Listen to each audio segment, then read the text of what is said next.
Do you want to make games? Join the WVU Game Developers Club. They meet every Thursday at 6:30 in the Evansdale Crossing, room 412. No prior experience is necessary. They help you make your first game, regardless of what background you have. Everyone is welcome. You can check them out on Twitter at WVUGDC. Also check out their Facebook page. We hope to see you there. Welcome to Game Talk episode 17. I'm your host, Ahmed Mian. Today I'm joined by Michael Dumeyer. And Connor Haynes. Hey, guys. And to start with, we're going to talk about something that might be seen as slightly controversial, but I'm going to dub this section Why There's No Point in Owning an Xbox. So obviously, if you've listened to our previous episodes, you know that I'm a big PlayStation person, and we're all collectively sort of Nintendo people. We don't really have any Xbox representation on this podcast. But from our perspective, or specifically my perspective, I don't think owning an Xbox, especially in today's climate, adds a lot of value to your game collection. And that's for a few reasons.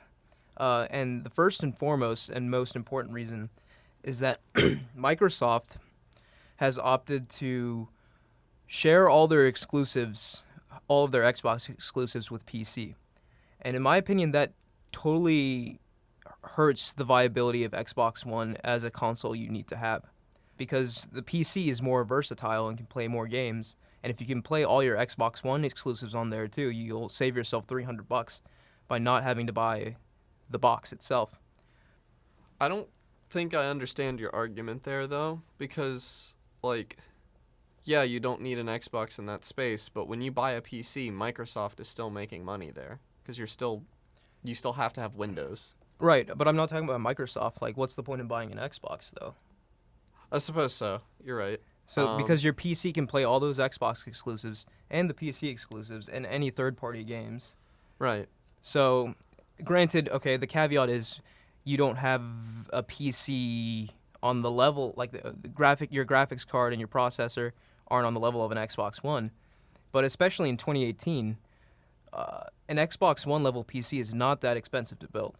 No, but not everybody wants to do that. There's still, a large portion of the gaming community that just wants to buy a console, have it plugged into their TV. That's and correct. Not worried No, about that's a very solid argument. I guess when I think about comparing to Sony and Nintendo, there's a reason why the Switch and the PlayStation 4 are selling so meteorically compared to the Xbox One, and I think it's because people buy those systems simply to play the games they can't play anywhere else. Like, so many people bought a Switch to play Zelda and Mario. Right. And also so many people bought PlayStations to play Bloodborne and Persona and that sort of thing. And now, like, Microsoft even announced even the latest Halo games are going to be cross-platform with PC. And when I heard that news, I thought to myself, this is a huge mistake. Halo is the tentpole Microsoft IP. That should be the thing that sells Xboxes. And if you tell everyone that they could just play on their PC, most gamers who have a powerful PC, that cuts them out of your potential buyers immediately. They would just get Halo on the PC. They would have no reason to purchase an Xbox. I just don't think it's about selling Xboxes. I don't think Microsoft has any interest in selling them, really. Like, selling a console is really just, the money is in games. It's not in hardware, really. Yeah, I see your point there. Microsoft could certainly be transitioning to be more software-focused. They always have been, really. The hardware has been a very small part of what they do. It's an interesting shift to me because we're so used to consoles being these exclusive hubs where all these great games are, but it definitely seems like Microsoft's moving away from that mindset. And yeah, I guess revenue-wise, they'll just take the hit on not selling the hardware. They'll still sell the software. I don't think that's I wouldn't even think that that's much of a hit, because hardware is usually sold pretty close to at cost or even at a loss. And I think the PS3's case. The PS3? Yeah, I believe it was actually sold at a loss in the beginning. Companies don't rely on hardware so much to make them money. It's just that when you're selling a game on your own platform, on your own hardware, you can take a lot more of the money. See, another argument I have to sort of counter your point in that it doesn't matter. I think it does matter because for people who are super dialed in, like us, who really care about every little thing that Microsoft and Sony does and says, yeah, it probably isn't going to matter too much. But to just the average consumer who isn't too into video games, the name Sony means something. It means PlayStation, and the name Microsoft, when they think of games, means Xbox, and kind of abandoning the idea of Xbox exclusive content sort of loses that mind share, I think, I just from a don't marketing think perspective. I think you're seeing a lot more overlap between console and PC players than actually exists. Because I would say a console gamer chooses between a PS4 and an Xbox, and then a PC gamer is totally separate from those. So, okay, but a console gamer would now, with Microsoft policies, would be choosing between a PlayStation and a PC, right? I don't think so. I don't think they would even care that the games are available on PC. Because Okay. a PC is just not even something they're considering in any casual space. I don't know if I necessarily agree with that. I think there are plenty of people who utilize both. I mean, I'm one of them. I use both. I use my PC for gaming as well as console gaming. Granted, I'm more heavily on consoles, but I do play on my PC. Right. I just don't see. I guess I don't get your point. I don't get why Microsoft would want someone to buy an Xbox if they can be ingrained in Microsoft's platform on their computer. Like, you still have to use the Windows Store. Right. All that money is going to Microsoft. I just think they're taking a big hit with their brand if they're not trying to push and sell Xboxes. I feel like they would. I just don't see it that way. I don't think. Mhm. Especially with, like, I think Xbox is about to make a huge leap in the console market with Game Pass coming out soon. Yeah, Game With, Pass, which is sort of the Netflix style subscription service, in which you get tons and tons of games, including new releases, for free if you're it's absolutely the value to have. if you're subscribed to Xbox Game Pass. It's $120 a year, I think, like $10 a month, and like it's just the value. Like if you are a value gamer, Xbox One is the platform to be on right now because Game Pass is not available on PC yet. Oh, is it not? It is not. I don't know if it That's will be or interesting. not, but Okay. it's not available. Well, that sort of like changes the whole paradigm then. That definitely adds a lot of value to the Xbox right. One The console. Xbox One is very affordable in comparison to PC or PS4 right now. The thing about Xbox, though, is that they don't have a lot of hard-hitting exclusives right now. Like, this year, probably, like, Sea of Thieves is coming out, and that's probably their biggest new IP coming out. Cuphead's pretty big. Yeah, but Cuphead you can buy on everything. That was another No. point. Oh, you can't? You can't, it's not on PS4. It's only on Xbox and PC, right? Right. Yeah, that was another big point I was going to make. Xbox is severely lacking in the exclusives category, especially when you compare them to their competitors, Nintendo and Sony. The Switch, which, just released last year, right? It's not even a year old, and it already has some of the hardest hitting exclusives to ever hit a console. Right. And even third-party games that come to Switch, the Switch is going to be the place to buy them because it'll be portable. Right. In a lot of cases. And for a lot of other third-party games that aren't coming to Switch, because Sony's the market leader, those companies have made deals with Sony to, for instance, put the DLC on that console first and timed exclusivity deals and stuff like that.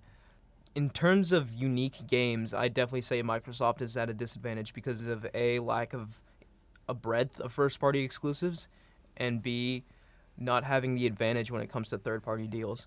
Granted, they are kind of pursuing that avenue more aggressively. I think they had a deal with Assassin's Creed Origins, and you see them I guess I just aggressively pursuing those partnerships more. But I'm confused how Xbox 360 got its early lead last generation. it released before the PlayStation 3. Yeah, and it was released. cheaper. It was cheaper. It was It released cheaper. earlier. Yeah. It had some big exclusives for it that What completely were they? blew place. There was Gears of War, Halo 3. Halo 3. That was a big one. What else? Crackdown. What else was a big title? See, I feel like nobody cares. Fable. Nobody's excited for the next Halo. Nobody's excited for the next Crackdown. because they died. I think their IPs have become stagnant. They Yeah. need fresh new ideas. And Phil Spencer, the head of the Microsoft's gaming division or whatever, he keeps promising that there are deals like in the works and like they have stuff to reveal. But like he's been saying this for years, and every year that goes by, nothing really substantial I don't gets know. announced. I've heard a little bit of rumors in the grapevine that Xbox One is going to have some exciting indie stuff happening soon, It's I don't know. I think they might be able to turn it around a little. I don't think it's over I mean, yet. it's definitely not over yet. But in terms of indies right now, it seems like Switch is the place to be. Right. Well, All the indies are itching to get onto Switch. yeah, but that's just for the portability. Because Right. Nintendo wised up with their third parties recently, with like the Switch and Wii U. It's like, let's let third parties actually develop our consoles so our console sells better. Not only that, conversely, third parties now want to be on the Switch because it's not like a dying console like the Wii U. Like it's a very attractive And it's and lucrative proposition. Easier to develop for. Right. It is easier to develop for than the Wii U was. Like Nintendo historically had been very tight-lipped about third parties, and it was always first-party titles. Everything had that Nintendo seal of approval, and Right. it was always Nintendo. Now they've kind of opened it up, and they saw maybe we should let third parties develop because the third-party games can keep us going while we make another great first-party game. And to just kind of bring the conversation back to Microsoft, I don't want to like be totally down on Microsoft. Basically, I want to discuss how Microsoft can improve their prospects for the future. I mean, I think they are. I think Game Pass is a huge step for that. Like, No, it certainly is. right now, if I had no console, no PC, nothing like that, even if I just had my Switch or something, but I wanted to play the third-party games, an Xbox One X would be really attractive to me because the games are going to be cheapest on it. Like, you could buy an Xbox One X, pay your $120 a year, and have access to all these games running in 4K. So do you think this is their strategy to make up for lack of exclusives? I think it might be, because it's not just exclusives on their Game Pass. Right. I think they're trying to make themselves the value game. Console Yeah, the value console platform to or have. whatever. Yeah. Because a lot of people used to go to Steam for that, and Steam's value has not been what it once was recently. I think Microsoft could usurp them in that way. No, that's definitely not a long shot. And that's by not any even means. including, I think you can get EA access on You can. Yeah. an Xbox One, and that's incredible. That's a ton of games, too. In terms of first-party releases, they have Sea of Thieves coming out. Right, that's a big title. Yeah. that Are I'm you guys excited for that? I am. I'll be Yeah. getting it on PC, but Right. I'm wishing I could get it with Game Pass instead of paying Where- $60 for it. Where but, is the next Halo? Like, I it's feel not like- even really been mentioned. I feel like it's due, right? I feel like it's been a long time since Halo 5. It has, but I wouldn't be surprised if 343 took a step back to really evaluate some things because nobody Halo 5 liked. didn't have very good reception, Yeah, right? nobody was into Halo 5. What about, do you think they're going to revive Fable? No, I don't think they did. Didn't they shutter the development studio too? Was that Lionhead? Yeah, I think Lionhead's gone. Yeah, I think Lionhead is I gone. think Fable is too big of an Xbox IP for it to be gone forever, though. I mean, I it feel kind like of got they'll tarnished. find a way to recreate it. I mean, Peter Molyneux was tarnished, you know, and that 22 cans. He created Fable, but Microsoft owns the IP. I mean, they could just give Disclaimer: it to someone I else. did buy Goddess, and it looked promising when I bought it, and that was another bad decision I made, along with trusting Double Fine to produce space-based DF9. I don't know. I don't think it's about exclusives for Xbox. I mean, I guess Xbox does. I think you're ignoring some. Doesn't Xbox have like exclusive? No, that's EA that owns the Madden and everything. Yeah, so like So those, that's on Madden, PS4 and- that's multiplayer. They don't have any exclusive sports titles as I'm aware. PS4 does have MLB baseball though, Really? as an exclusive. So that's a pretty niche but significant market there. But I don't know. I still come back to the fact that maybe it's just that I'm not used to considering only software, but I really do believe console sales matter. In terms of optics, in terms for the wider view of things, I do think they matter. I And- just don't agree. I think player base matters, but I don't think console sales matter. Like, I think having people playing on the multiplayer servers, that's huge. But as long as the games are cross-platform, if the people on PC are playing on the And same obviously, servers, Microsoft agrees with you because Right. they're heading in that direction. But I don't know. We'll see how this pans out. I personally think it's a mistake, and it's overall damaging the brand that they're not trying to push the consoles more, because that's just the marketable statistic. I mean, Sony gets to come out every month and say they sold this many units and were the top-selling console for the month, while Xbox just stays quiet. It's but I not a just very don't good think look. that's meaningful to anyone. That they're But it is meaningful though, because players see that and they're like, oh, most people have PlayStation 4s. Let me convince my friends to get PlayStation 4s. I mean, obviously this is early into the console cycle, but like when people were deciding where to go, I mean, most people were on 360 last generation. No. Yeah, they Yeah. were. Until Really? very late, until Yeah, the until very very end of the late, yeah. generation. And it's because the 360 released first. It's like, we want this new console. We want these cool looking games. Plus, Look it at this. had the multiplayer community. Right. But PlayStation, at the very beginning of the generation, said the right thing for gamers, and Microsoft didn't. And that made all the difference. And Microsoft fumbled the beginning yeah, of this generation. and hard. Sony's Yeah. taken that momentum and run with it ever since. So I do think the image of the Xbox matters a lot because of those reasons. But I just can't Yeah. agree with you. we disagree there, and we'll see how that pans out in the future. But either way, I think it's going to be super interesting. Microsoft's in a very interesting position in the market right now. They're making a lot of interesting moves, and we'll see what kind of ripples those have. Okay, so our next topic is going to be also Microsoft related, and it's going to be addressing the recent rumor that Microsoft is considering purchasing EA. I'll just say right off the bat, that's going to solve their exclusivity problem. Exactly. I mean, That would be huge for both Microsoft and EA, and would probably immediately fix a lot of the issues I had with Xbox that I outlined in the previous segment. It would also be a horrifying time to be a PS4 owner. I mean, that loses you. I mean, I know Star Wars hasn't been in good light, but that loses PS4. Star Wars, Yeah, any Mass Star Wars Effect, game. Dragon Age. Right.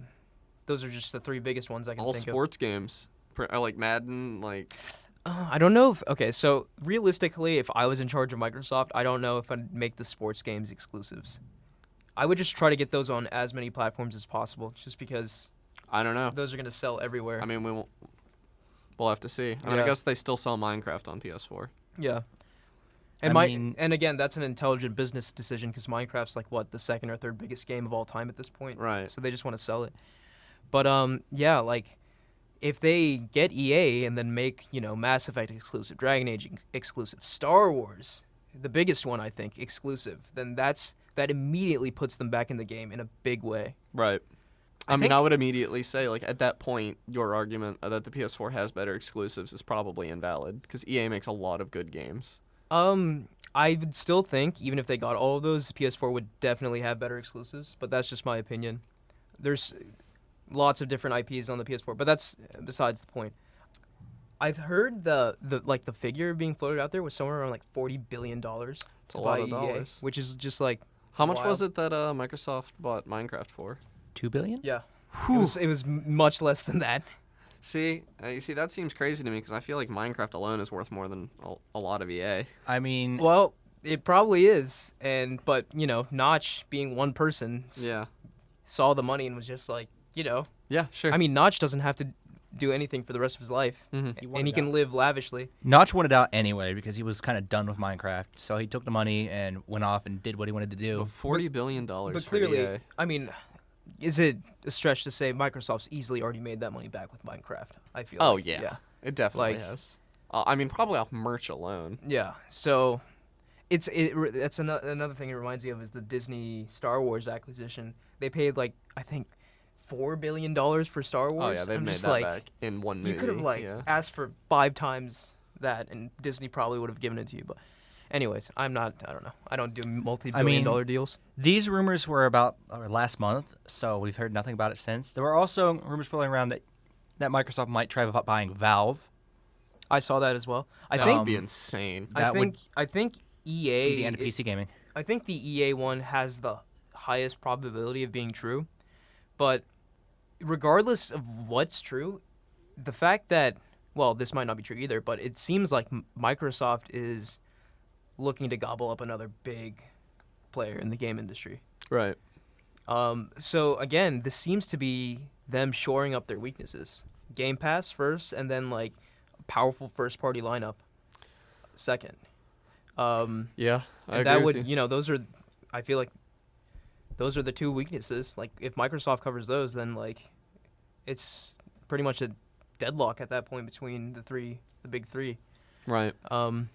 What other big EA IP are there? I'm just kind of Anthem's coming. blanking. Yeah, soon. Anthem's coming, and Oh, Anthem's yeah. gonna either be Anthem's gonna be big somehow. It's gonna, somehow. I'm firmly of the camp that it's going to be a big mistake. I see. Like- Let's say early 2017, I thought it was going to be big, and now I think it's going to be a big mistake. Like I think EA is just going to stuff it with loot boxes and microtransactions. It's going to be the game that kills BioWare. I'm calling it now.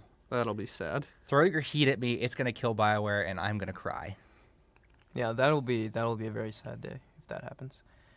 But I don't know. Like maybe they. EA has I can't even finish Battlefield. that sentence. Maybe they Battlefield's learned huge. their mistakes from Battlefront 2. If Battlefield was only on Xbox, that would be huge. Yeah, That's another huge one. Yeah, Battlefield. Yeah. They basically have their own Call of Duty at that point. The thing about Battlefield was Battlefield is pretty much principally like a PC series. I think that's what they dev it for anyway. So, taking that from PC would make a lot of people angry. And a lot of long-time They wouldn't fans. take it from PC. They can't. Yeah, they wouldn't because they release all their games on PC. Yeah, because there's the biggest consumer base for Battlefield is actually PC gamers. Really? Because that's where it came out first. Wait, so 1943 or 1942 was PC. Why are you saying that they're going to take it from PC? Like If they decided to, which But they wouldn't could. because if they it's a release all their Microsoft first-party games. if it's a Microsoft exclusive, it's going to be on PC. Which we already We already piece on talked about yeah. that, right?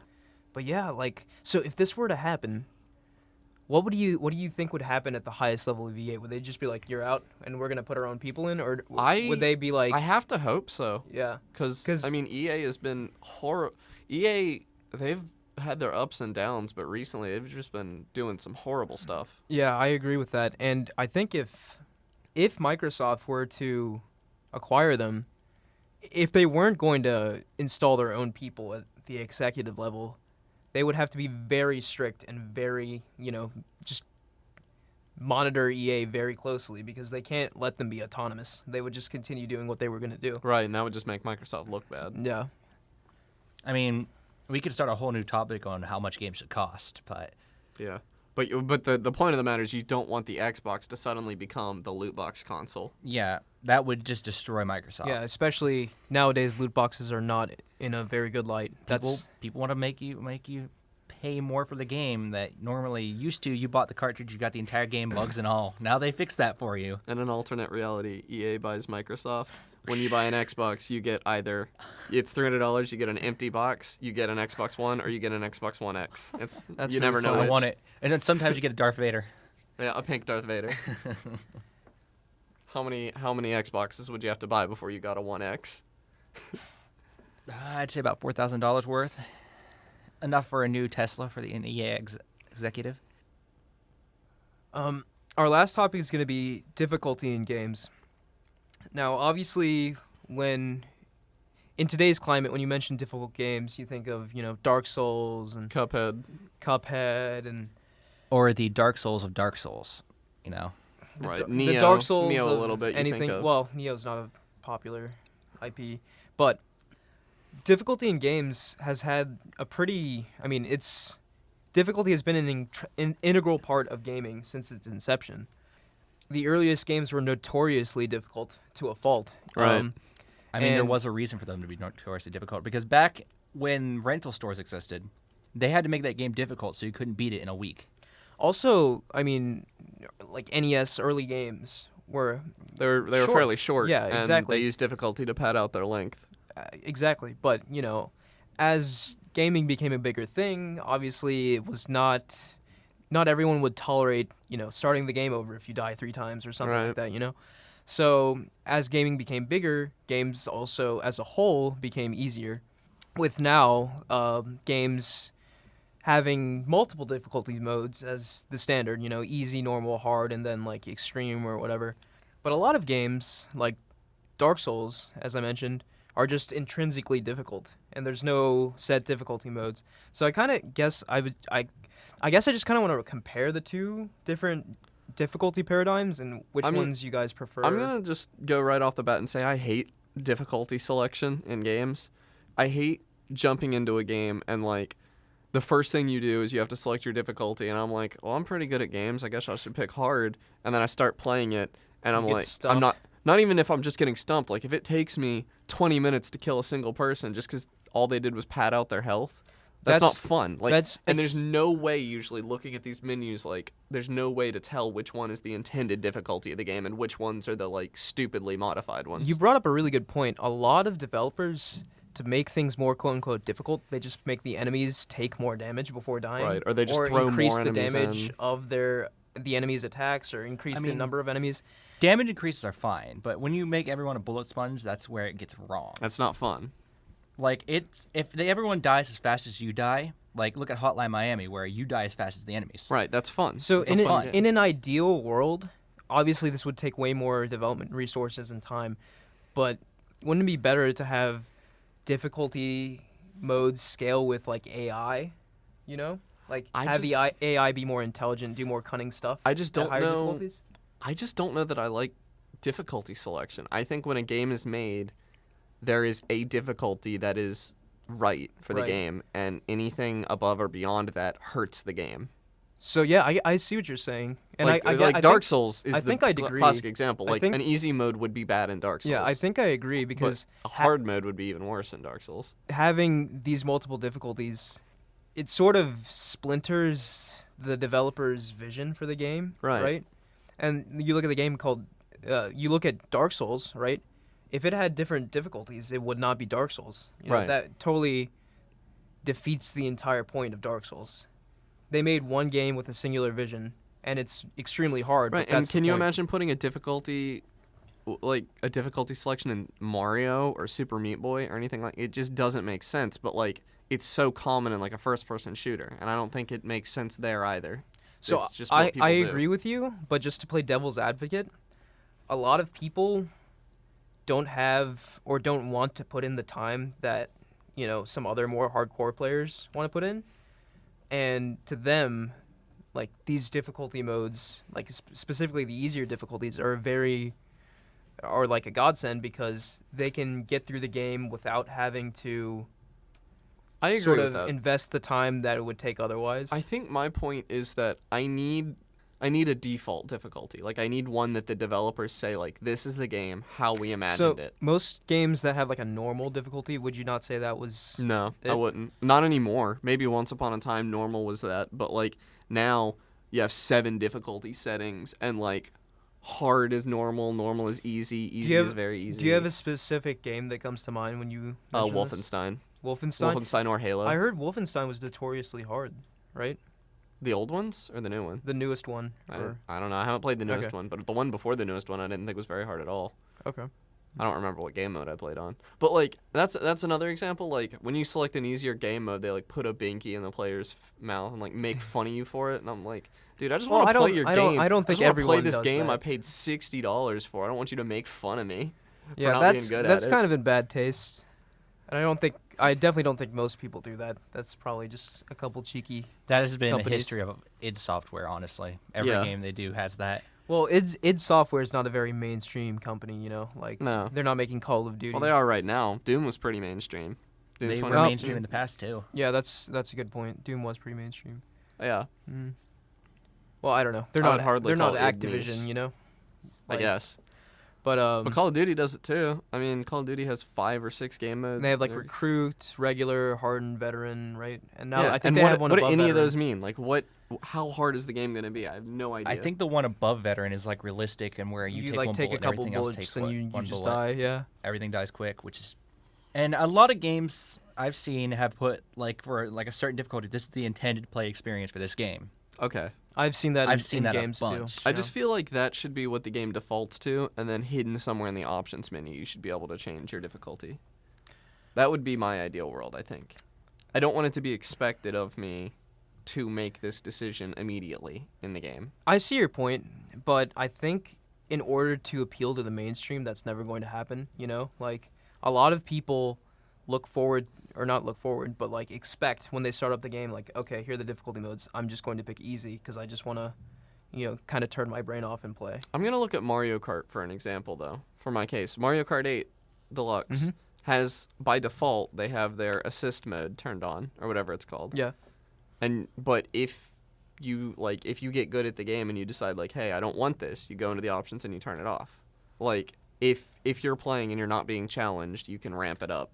But I think that's a good example of a good difficulty switch. And we've kind of talked about that before, but I still say that it probably should be presented out front because the majority of the people would want to see that at first, to tailor their experience however they want. But I'm totally with you.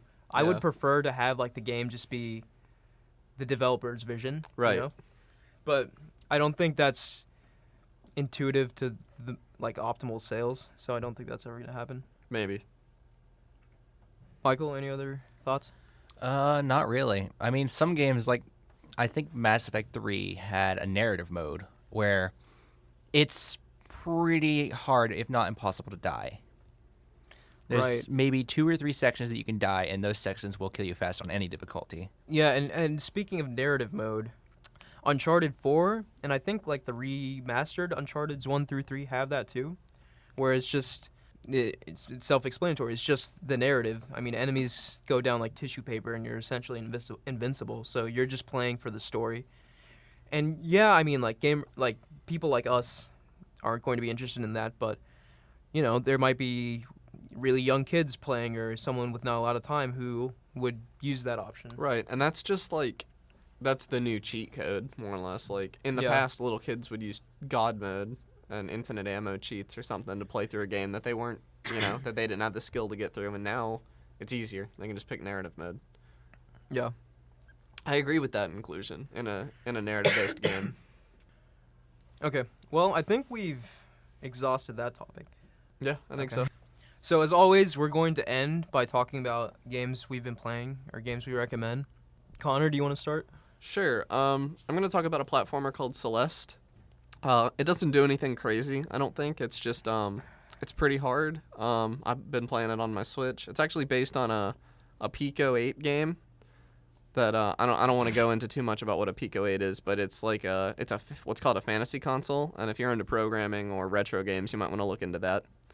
But I think it's the developer's first major game. It's really fun, tight design, good narrative, really fun mechanics. I've got nothing but praise. Yeah, I've heard extremely good things, and I certainly intend on playing it in the future. I just kind of want to revisit one of those points. The narrative I've been hearing a lot about.